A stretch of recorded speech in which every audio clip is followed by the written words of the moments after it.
Hello बच्चों, आज हम पढ़ेंगे भिन्न यानी कि फ्रैक्शन।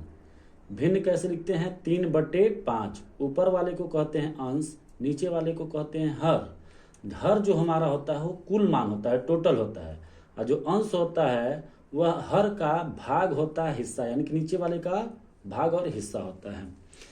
भिन्न कितने टाइप के होते हैं? 2/3, इसको साधारण भिन्न कहते हैं यानी कि सिंपल फ्रैक्शन। 2 सही 1/3 मिश्र भिन्न बोलते हैं इसको, यानी कि मिक्स्ड फ्रैक्शन। 4/7 उचित भिन्न, प्रॉपर फ्रैक्शन। उचित भिन्न क्यों? जब आपका अंश कम हो, हर ज्यादा हो तो उसे उचित भिन्न कहते हैं। 5/2 अनुचित भिन्न, इनप्रॉपर फ्रैक्शन।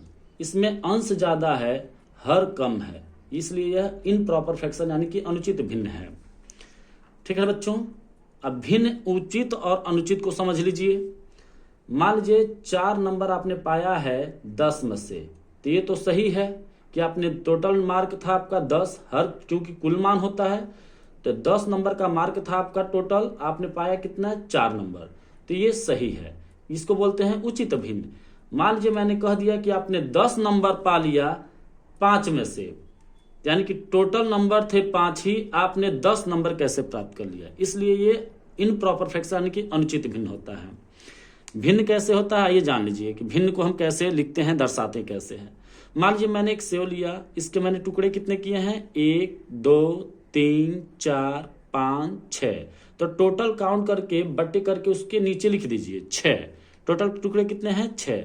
आपने पाया कितना? ये रंगे हुए भाग हैं जो मान लीजिए आपने पाया है, तो टोटल आपने पाया कितना है? 1 2 3 4। इसको आप ऊपर लिख दीजिए, यानी कि जो टोटल है वो हर है, और जो रंगा हुआ है आपने पाया है यानी कि वो अंश है। तो जो आपने कितना पाया? 6 में से कितना पाया? 4। उसी तरह से इसको देख लीजिए, टोटल हिस्से कितने हैं? 1 2 3 4 5 6 7 8। तो बटे करके नीचे लिख दीजिए 8, यानी कि टोटल टुकड़े हैं 8। जो रंगा हुआ भाग है आपने पाया है, यानी कि आपने कितना पाया है? 1 2 3 4 5। तो इसको आप ऊपर लिखेंगे, यानी कि जो ये 5 है आपका, 8 में से 5 है, यानी कि टोटल थे 8, आपने पाया कितना है? 5। इसी को बोलते हैं बच्चों भिन्न। ओके।